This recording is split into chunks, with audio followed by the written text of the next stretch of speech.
des chats et des livres. Et en sous-titre, de Clifford Simak à Mikhail Bulgakov et quelques autres. Dans les titres de romans, les animaux, toutes classifications confondues, sont en nombre, et l'envie m'était grande d'en citer au hasard quelques-uns entre chiens et chats. Ainsi en est-il du chat de Simenon, du chat de Weigodel, de la chatte de Colette, du chat noir d'Edgar Allan Poe, des contes du chat perché de Marcel Aimé, du chat et les pigeons d'Agatha Christie. Souvenons-nous aussi du chat botté de Charles Perrault et du meunier qui, en héritage, ne laissa à ses 3 enfants qu'un moulin, un âne et un chat. Ce dernier revint d'ailleurs au plus jeune des héritiers, affublé en marquis de Carabas par le félin, et bientôt gendre du roi. Mais également vie de 2 chattes de Pierre Loti, lequel donnait à tous ces chats le nom de moumoute. Moumoute blanche d'ailleurs, dont les cartes de visite mentionnaient première chatte chez Pierre Loti, et moumoute chinoise ramenée du golfe de Pékin. Un Pierre Loti, pour la petite histoire, qui, s'il fut, on s'en souvient, membre de l'Académie française, fut également président d'honneur de la Société protectrice des chats. La patte de velours, c'était en 1908. Souvenons-nous encore du chat nommé François dans Thérèse Raquin, du chat Moore dans le conte éponyme de Hoffmann, des chats croisés dans Ménagerie intime de Théophile Gautier, du chat Mitzi chez Guy de Maupassant, de plusieurs poèmes d'ailleurs de Baudelaire dans Les Fleurs du Mal et de l'horloge dans les petits poèmes en prose dont voici la première ligne que j'aime citer. Les Chinois voient l'heure dans l'œil des chats. L'historien et critique littéraire Hippolyte Taine s'est également attaché au sujet avec Vie et opinion philosophique du chat, paru en 1858 dans la seconde édition du Voyage aux Pyrénées.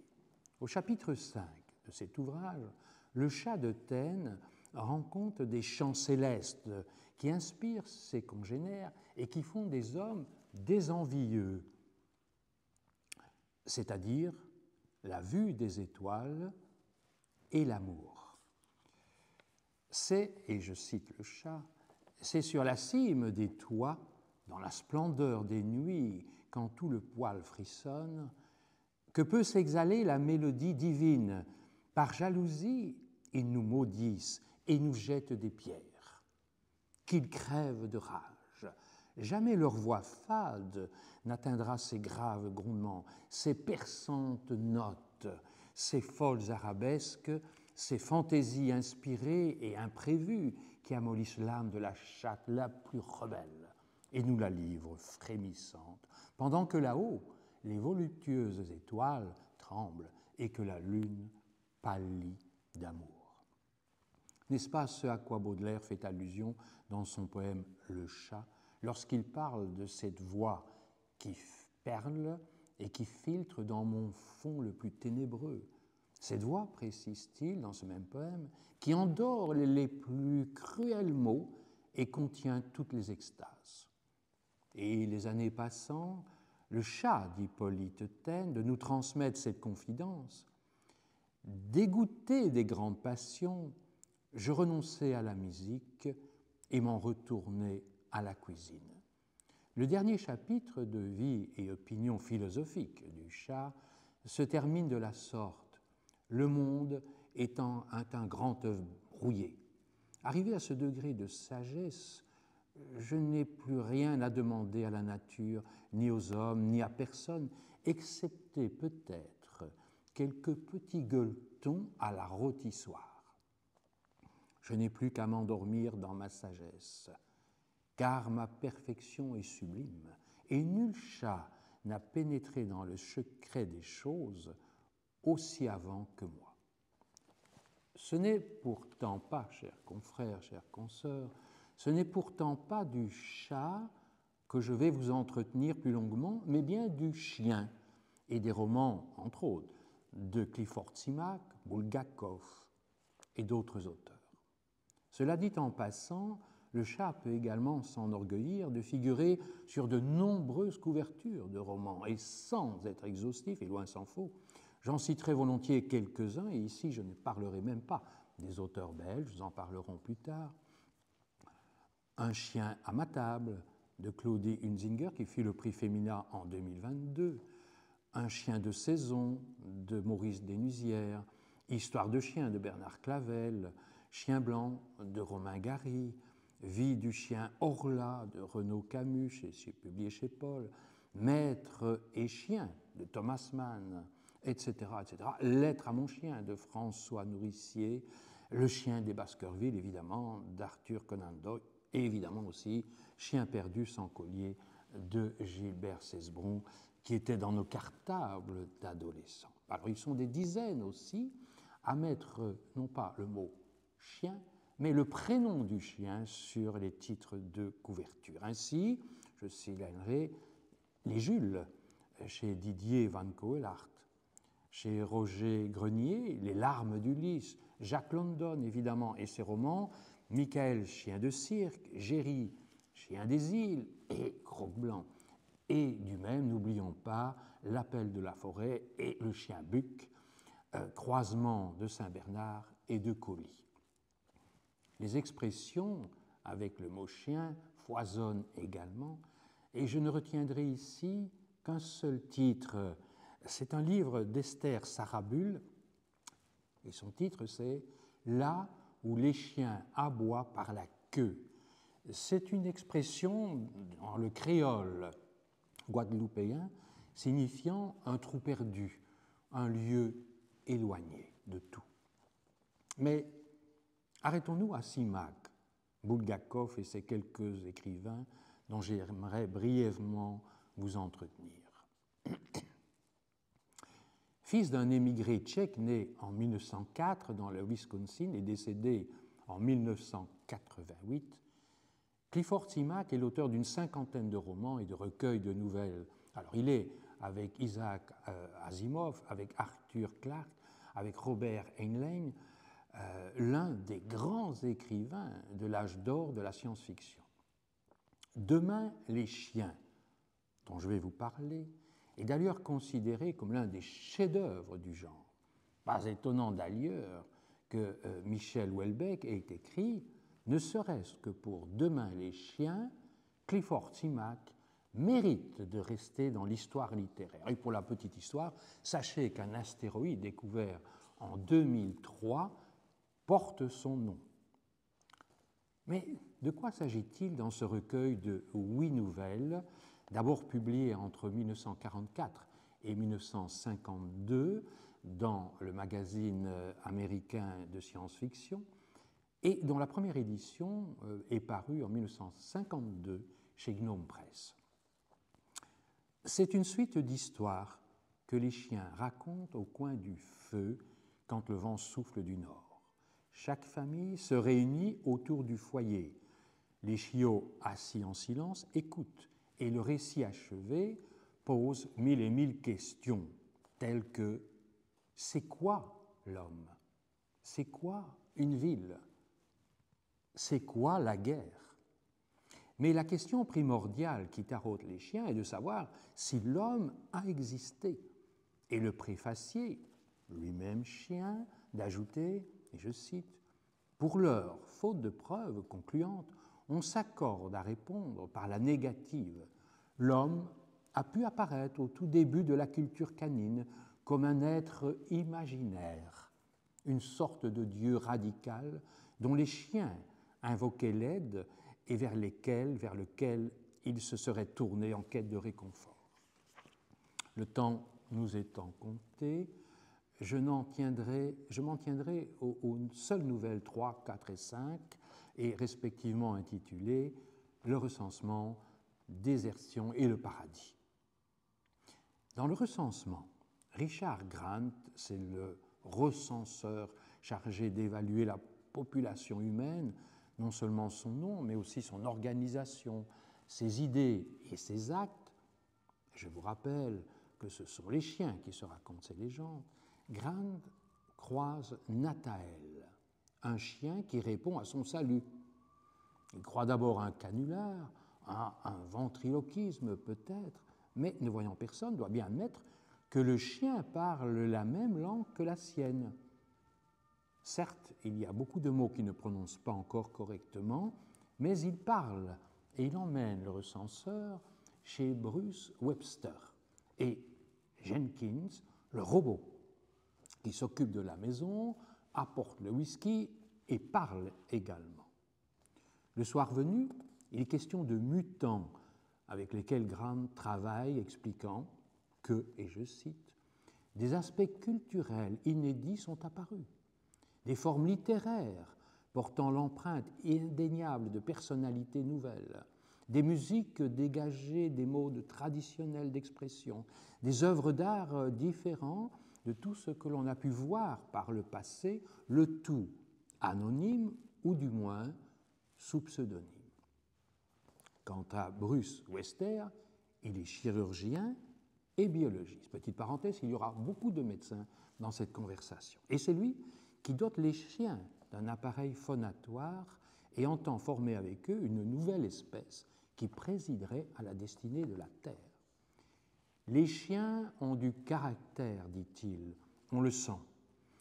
Il n'y en a pas deux qui présentent une personnalité et un tempérament identiques. Ils sont aussi plus ou moins intelligents. Voilà bien tout le nécessaire. Une personnalité consciente et un certain degré d'intelligence. Il ne leur a manqué qu'une chance équitable. Ils ont deux handicaps. Ne pouvoir ni parler ni marcher debout. Hormis la faculté de préhension et le don de la parole, nous pourrions être les chiens et les chiens, les hommes. C'est Bruce encore qui dit à Nathael de penser en chien et de se garder des pensées humaines. Il y a beaucoup de choses que les chiens ne savent pas, plutôt que les chiens savent et que les hommes ne savent pas. Mais sachez encore que le chien accompagnera le recenseur à la découverte de fourmis, de Joël, un mutant qui est doué de pouvoirs télépathiques. La nouvelle se termine par cet échange entre Grant et Nathael. Écoute bien, peut-être que les hommes ne resteront pas toujours comme aujourd'hui, qu'ils changeront. Alors, vous devrez reprendre le flambeau et mener le rêve à son terme. Vous devrez agir comme si vous étiez humain. Nous, les chiens, on fera ça, lui promit Nathael. Désertion, donc la seconde nouvelle dont j'aurais vous parler, écrira à ce moment-là toujours le préfacier chien, et c'est le préfacier donc qui parle. Désertion est sans doute le plus riche des 8 contes, ainsi que le meilleur candidat à une lecture attentive et méditative. On y voit un homme, Ken Fowler, se faire transformer en galapeur et emmener sur Jupiter son chien Sultan, qui a subi la même conversion que son maître. D'autres y sont partis avant eux et n'en sont jamais revenus. Pourquoi ? C'est ce que découvrira Fowler. Devenu galopeur, lui et son chien se voient doués des mêmes facultés inimaginables et se parlent d'égal à égal, partant à la recherche de nouvelles civilisations, de la beauté, de la compréhension de cette beauté. Comme leurs prédécesseurs, ils resteront sur Jupiter. L'un ne souhaitant pas être rechangé en chien, et moi en homme, dira Fowler. Désertion, pardonnez-moi cette digression, et ce ne sera pas la seule, désertion me fait penser à ce fragment de réfutation suivi de l'ouvrage d'Helvétius intitulé L'homme, où Descartes affirme qu'un homme métamorphosé en chien exercera toutes les fonctions d'un canidé. Voici cet extrait. Encore que si vous allongez les oreilles d'un docteur en Sorbonne, que vous le couvriez de poils et que vous tapissiez sa narine d'une grande membrane pituitaire, au lieu d'éventer un hérétique, il poursuivra un lièvre et ce sera un chien. Un chien? Oui, un chien. Et que si vous raccourcissez le nez du chien, j'entends le reste. Assurément, ce sera un docteur de Sorbonne, laissant là le lièvre et la perdrix et chassant à nouveau l'hérétique. Autre digression qui nous mène chez Miguel de Cervantes et le XVIIe siècle, le colloque des chiens, qui était publié en 1613, un récit intégré dans l'une des nouvelles exemplaires et réédité à la part commune en 2014. Deux chiens, Berganza et Scipion, se découvrent doués de la parole et engagent une nuit durant la conversation devant l'hôpital qu'ils sont supposés garder. Ainsi, Berganza raconte-t-il sa vie depuis sa naissance, dans une boucherie jusqu'à son poste là de gardien d'hôpital. Des mésaventures et des péripéties qui sont en réalité une satire de la société espagnole de l'époque, et je cite la bibliothèque numérique francophone accessible, et c'est là que j'ai d'abord découvert ce texte. De ces péripéties matinées d'humour, les deux chiens tirent un dialogue mi-badin, mi-philosophique, dont la nature humaine sort quelque peu écornée. Mais revenons-en à Simac et au paradis, la troisième nouvelle retenue. Elle compte le retour de Ken Foller, désormais campé sur ses grosses pattes. Certes, il éprouve du dégoût à la perspective de retrouver l'état d'homme, de retrouver toute l'inadéquation de ce corps et de cet esprit humain. Mais 5 années plus tard, il est poussé par le devoir et le besoin de raconter, espérant que tous les hommes fassent comme lui, au risque de voir la race humaine s'éteindre. Foller retournera donc chez les hommes, même si Sultan, son chien, lui avait pourtant confié son sentiment de solitude future. Robert Silverberg, qui accompagnait l'édition française de 1996 et avait fréquenté Simac, rapporte la déclaration suivante de l'auteur, et je cite : « J'ai écrit cette série par dégoût envers les massacres et pour protester contre la guerre. J'éprouvais de la nostalgie pour le passé que nous avions perdu et le futur que nous venions de perdre. J'ai fait des robots et des chiens, les gens avec lesquels j'aurais aimé vivre. » Avec le chien, une nouvelle d'Éric Emmanuel Schmitt, figurant dans Les Deux Messieurs de Bruxelles, qui est publié chez Albin Michel en 2012, et ça a d'ailleurs fait l'objet d'une pièce de théâtre, on découvre une complicité similaire à celle entretenue par les sultans et Foller de Demain les chiens. C'est l'histoire de Samuel Heyman, un médecin à la retraite qui se suicide 5 jours après la mort de son chien. Un beauceron prénommé Argos, une mort, faut-il le dire, causée par un chauffard ivre. Argos, on le sait, est le nom du chien d'Ulysse, le seul qui, après 20 ans d'absence, reconnaîtra son maître lors de son retour à Ithaque. Le manuscrit, écrit par Samuel Heyman et que découvrira le narrateur quelque temps plus tard, raconte pourquoi cet homme, depuis son retour des camps de concentration, avait à chaque fois remplacé un chien par un autre de la même race et physiquement identique. Sans entrer dans les détails de cette nouvelle que j'ai trouvée très émouvante et et chargé d'humanisme, sachez qu'on y découvrira la vie d'un jeune homme, devenu plus tard le médecin, Samuel, dénoncé parce que juif, mais qui trouvera dans les agissements d'un chien de capot la force de vivre malgré tout. Chacun, avait écrit Samuel Heyman, n'espérait de la vie que la compagnie de l'autre.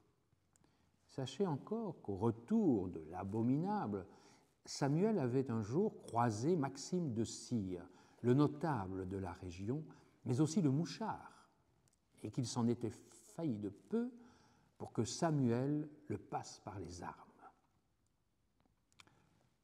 Quant à Argos, le chien qu'il avait ramené d'Auschwitz, il n'avait nullement déchiqueté de Cire, mais lui avait donné un coup de langue, avait jappé et s'était mis, et je cite, à courir autour de lui, enthousiaste, lui signifiant qu'il était prêt à jouer. Le chien avait eu raison. Il avait estimé que Maxime de Cire était un homme, malgré ses jagissements néfastes. Et celui qui deviendra le médecin retraité avait, semble-t-il, retrouvé Dieu dans le regard d'un chien et aussi la notion de pardon. Samuel Heyman avait également écrit ceci dans son manuscrit qu'il destinait à sa fille Méranda, laquelle ignorait totalement le passé douloureux de son père, et je cite « Argos fut mon sauveur, Argos fut mon gardien, Argos fut mon guide. Le respect de l'homme, je l'ai appris d'Argos. Le culte du bonheur, je l'ai appris d'Argos. Le goût du moment présent, je l'ai appris d'Argos. On ne peut pas avouer publiquement ces choses-là.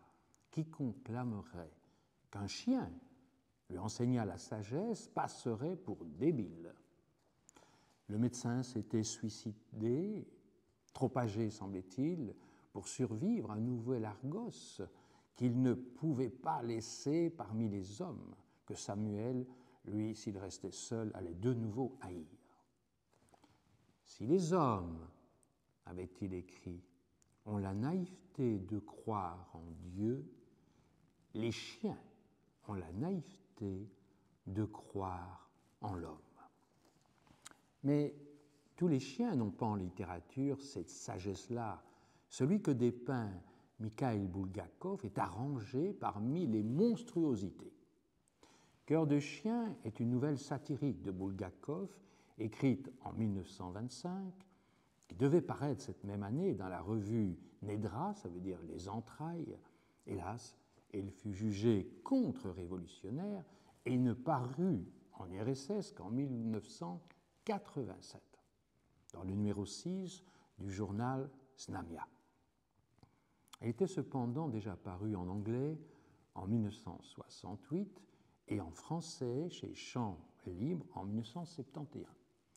La traduction dont je me suis servi pour cette conversation est celle de Vladimir Volkov, parue au Livre de Poche en 1999. Alors cependant, j'ai découvert il y a peu une autre traduction de Cœur de chien parue chez l'éditeur Jingo. Elle est due, et je vous la recommande vivement, à une connaissance, le poète Alexandre Karlovsky, mort à Moscou en 2004, fauché, comme le chien de Samuel d'ailleurs, par une voiture que conduisaient des ivrognes. Mais que raconte cette nouvelle? C'est l'histoire d'un célèbre chirurgien, encore un médecin, le professeur Philippe Filipovitch, qui décide de greffer sur un chien qu'il appellera Bouboule l'hypophyse et les testicules d'un homme. Opération complexe s'il en est, mais bientôt le chien se redresse sur ses pattes, apprend à parler et prend toutes les apparences d'un être humain. Si ce n'est que contrairement à ceux rencontrés chez Simak et chez Éric Emmanuel Schmitt, ce chien-là, transformé en humain, est grossier et incontrôlable. Recruté d'ailleurs par le gouvernement et nommé directeur de la sous-section d'épuration de la ville, de la commune de Moscou. Il sera l'homme, entre autres, chargé des basses besognes. Et par exemple, basse besogne, c'est l'éradication des chats, allant même jusqu'à réclamer aussi, au nom des nouvelles lois en vigueur à l'époque, l'appartement, le propre appartement du professeur. Mais justement, revenons dans cet appartement. Une nuit, après de nouvelles altercations avec Bouboule devenu monsieur Bouboulov, son assistant et le professeur Filipovitch décident de l'opérer, espérant qu'il retrouve ainsi sa nature canine, ce qui fut heureusement fait. Alors que les chiens de Simac avaient avantageusement remplacé l'homme, celui de Bulgakov, certes greffé avec les organes d'un voyou alcoolique et sans scrupules, s'était révélé un monstre, et le professeur d'en tirer les leçons de ses manipulations. Ce chien errant, avant qu'il soit entre les mains du chirurgien et greffé, était pareil, me semble-t-il, à ceux dont parle Baudelaire dans Les bons chiens, l'un des petits poèmes en prose. « J'invoque la muse familière, écrit Baudelaire, qu'elle m'aide à chanter les bons chiens, les pauvres chiens, les chiens crottés, ceux-là que chacun écarte avec comme des pestiférés, des pouilleux, excepté le pauvre, dont ils sont les associés, et le poète qui les regarde d'un œil fraternel. » Bulgakov demeure le plus lucide des chroniqueurs satiriques de cette époque totalitaire, et la transformation du chien est devenue le symbole de la corruption et de la dégradation sous le régime soviétique. Quant à Klimfort Simak, il était, lui, un révolté devant la guerre et la bombe atomique. Une remarque encore à propos de Cœur de chien. Bulgakov a interrompu ses activités de médecin en 1925 pour se consacrer alors exclusivement à l'écriture. L'amateur que je suis resté d'histoire de la médecine s'est souvenu du docteur Serge Voronov, né en 1866 en Russie, mort en France en 1951. Un chirurgien français, mais d'origine russe donc, qui dans les années 20 s'était rendu célèbre pour ses greffes de testicules de singe sur les hommes et ses études sur le rajeunissement. Les premières transplantations de Voronov s'étaient faites à partir de testicules de criminels exécutés, et la première à partir de glandes de singe le 21 juin 1920. En 1923, le Congrès international des chirurgiens réunis à Londres lui rendit un hommage nourri. Je suis prêt à penser, les spécialistes de Bulgakov devraient être interrogés, que le personnage de Filipovitch, chirurgien réputé à Moscou pour justement ses cures de rajeunissement, fut, à mon sens, vraisemblablement inspiré par la personne même et les activités du docteur Serge Voronov. Cela dit, et nouvelle digression, le roman de George Orwell, La ferme des animaux, est à rapprocher de Cœur de chien parce qu'il s'agit là aussi d'une satire politique, un texte dans lequel s'établit un parallélisme entre la révolution des animaux, la révolution russe, et son évolution jusqu'au stalinisme dévastateur. Sage, l'Ancien, le plus vieux des cochons qui mourra peu de temps après, incite les animaux à la révolte et à chasser le fermier Jones, c'est l'image du tsar Nicolas II. Le roman se termine par ce constat: les animaux eux-mêmes ne peuvent distinguer les cochons gras d'avec les hommes. Filou, Fleur et Constance, les chiens qui avaient participé à l'insurrection première, mourront de vieillesse au cours du récit. Quant aux 9 chiots, leurs 9 chiots, ils seront sous la coupe de Napoléon, allégorie de Staline, lui serviront de garde rapprochée et ils chasseront même de la ferme Boule de Neige, le seul cochon qui soit pour l'égalité, allégorie là, de Léon Trotsky. Notre littérature française de Belgique n'est pas en reste, et c'est parfois intéresser aux chiens qui s'installent dès lors dans le titre même de certains romans. Ainsi en est-il, et je ne suis pas exhaustif, ainsi en est-il du Chien-Chien à sa mémère d'André Bayon, du Chien d'Eugénie de Keyser, un roman publié en 1964 chez Gallimard, de La Maison dont le chien est fou de notre consoeur Françoise Malé-Joris, de L'homme que les chiens aimaient d'Eva Cavian, qui a été publié chez Onlit en 2016, et bien sûr Chien jaune de Simenon. Notre consoeur Caroline Lamarche est quant à elle l'autrice de La chienne de Naha, un livre publié chez Gallimard en 2012, et aussi d'un premier roman dont vous vous souvenez certainement, Le jour du chien, paru chez Minuit, c'était en 1997. Rappelez-vous ce chien, le chien du jour du chien, qu'auront croisé 6 personnages différents les uns des autres. Du camionneur au jeune cycliste, en passant par le prêtre, celle qui s'en va à un rendez-vous de rupture, ou celle, Anne et sa mère. Autant de points de vue sur ce qui n'est en soi qu'un simple fait divers, un chien aperçu sur l'autoroute et probablement abandonné par son maître. Mais un chien qui donnera à chacun des protagonistes une leçon sur leurs propres conditions, comme le fit Argos dans Les Deux Messieurs de Bruxelles. Ainsi, et je ne citerai que lui seul, le prêtre, en proie aux tentations de la chair, qui confessera pour son combat avec l'ange, c'est d'ailleurs le titre du chapitre, et je cite, « un chien fou, un chien perdu, un chien galopant, la mort aux trousses.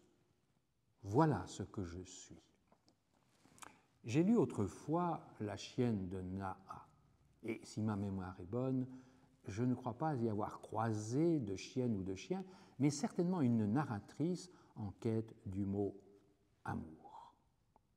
Et d'ailleurs, Caroline Lamarche de clore ce volume par cette phrase « J'écris, je cherche la phrase capable de contenir ce que je sais de l'amour. » Le livre s'ouvre cependant sur une légende amérindienne où l'on apprend comment la femme serait venue sur Terre pour aider l'homme qui, chaque jour, quittait sa maison en quête de nourriture.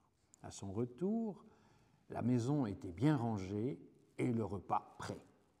Intrigué par la chose, il s'aperçut que, et je cite, « la chienne avait ôté son vêtement, sa peau, et qu'elle était déjà occupée à moudre le maïs et à préparer les tortillas. Elle s'était transformée en femme. Mais un jour, ils se disputèrent, il prit sa machette et la découpa, hélas, en petits morceaux. C'est ainsi, dit la légende, que l'homme et la femme eurent des enfants. Si le chien que dépeint Bulgakov est arrangé parmi les monstruosités, celui de Roger Foulon, dont je vais vous parler, n'est en fait qu'un simple voleur de miches, encore que. Ce conte intitulé « Le chien du petit monde » est inspiré par les paysages de Torgnon, c'est un village en Val d'Aoste. C'est une édition très rare. Seuls 55 exemplaires ont été imprimés sur la presse artisanale de l'auteur, et l'histoire en est celle-ci. Une fresque qui devait représenter Saint-Roch, son chien et quelques personnages secondaires, avait été commandée à Marcellino pour l'oratoire de Triatel. Le peintre avait mis beaucoup de temps à œuvrer, mais, et je cite Foulon, il s'était mis à dessiner le chien, un chien quasi sauvage, un peu pareil à ces bêtes abandonnées qui vivent de rapine auprès des écarts. Le molosse venait bien. Si ce n'est que Marcellino bascula un jour de son échafaudage et mourut. Les neiges tombèrent en abondance dans la région, et ceux qui, isolés, habitaient de l'autre côté le lieu dit du Petit Monde, furent alors les témoins de faits curieux. Un grand chien roux qu'ils ne connaissaient pas rôdait dans le village sans qu'on ne puisse le saisir. À croire, écrit Foulon, que ce chien doté d'ailes lui permettait de franchir d'un bond les précipices. Des miches disparaissaient régulièrement sans qu'on connaisse l'auteur de ces vols.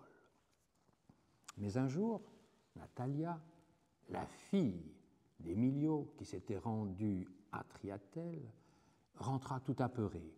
Le chien roux, qui hantait le petit monde depuis des semaines, l'avait frôlé en grondant et en montrant ses crocs.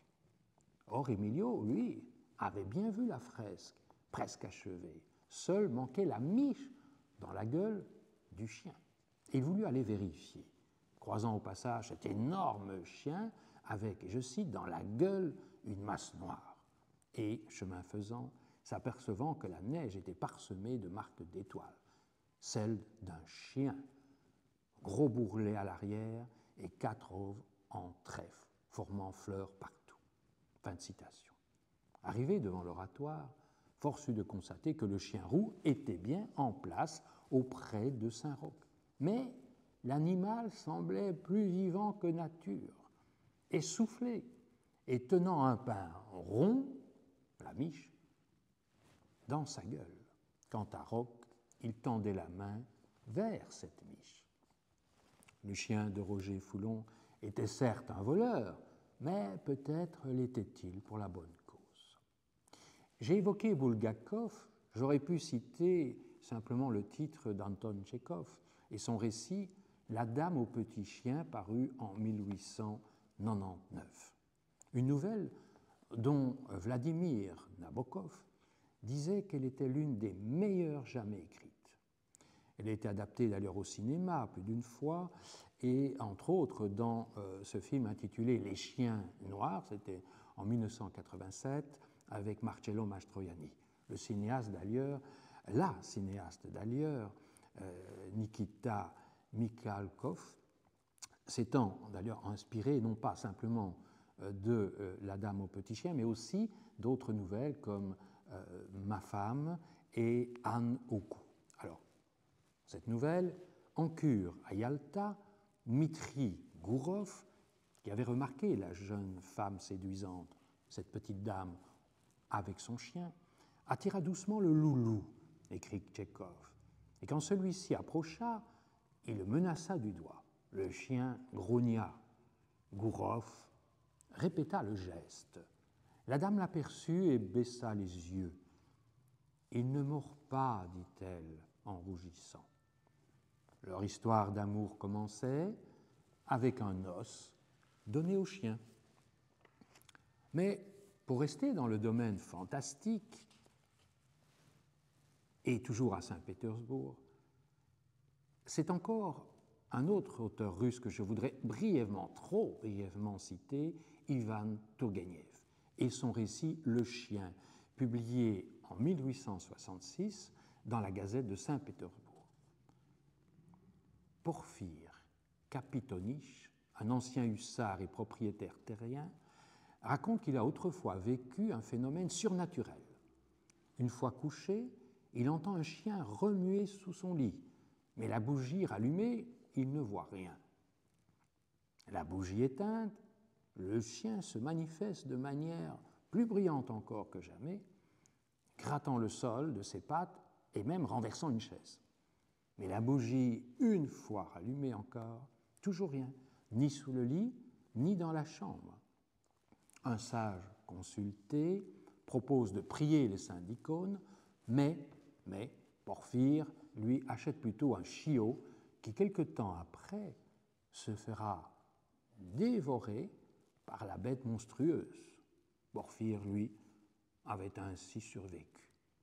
Tourgueniev publiera d'autres récits où apparaissent les chiens. Mon chien Pégase, c'est en 1871, ou les mémoires d'un chasseur, dont la première phrase est celle-ci, et je m'adresse aux chasseurs. Les chasseurs aiment vanter les mérites de leurs chiens, à exalter leur talent. C'est une manière indirecte de s'adresser des louanges à eux-mêmes. Je crains, chères consoeurs, chers confrères, je crains l'entre-chien et loup quand on ne cause pas, disait Madame de Sévigné. Quant à moi, je crains d'avoir déjà trop parlé, et j'en resterai là sans évoquer ce chien roux, lui aussi roux, orangé, écrira-t-elle, qui inaugure les premières pages de l'après-midi de M. Andesmas de Marguerite Duras. Oui, j'en resterai là, non sans vous confier ce qu'avait dit un professeur de philosophie et psychanalyste à l'une de nos consoeurs. Et je le cite. « J'aimerais tellement qu'une femme ait pour moi le même regard intense de passion et de peur d'abandon qu'a ma chienne pour moi quand je quitte la maison et la vois seule sur le perron, ses yeux braqués sur moi. Pour ma part, oserais-je vous avouer avoir quitté ce matin la maison sans vraiment comprendre ce que les yeux de Béatrice avaient à me dire. S'agissait-il de reproches ou acquissements? Allez savoir. Je vous remercie pour votre écoute.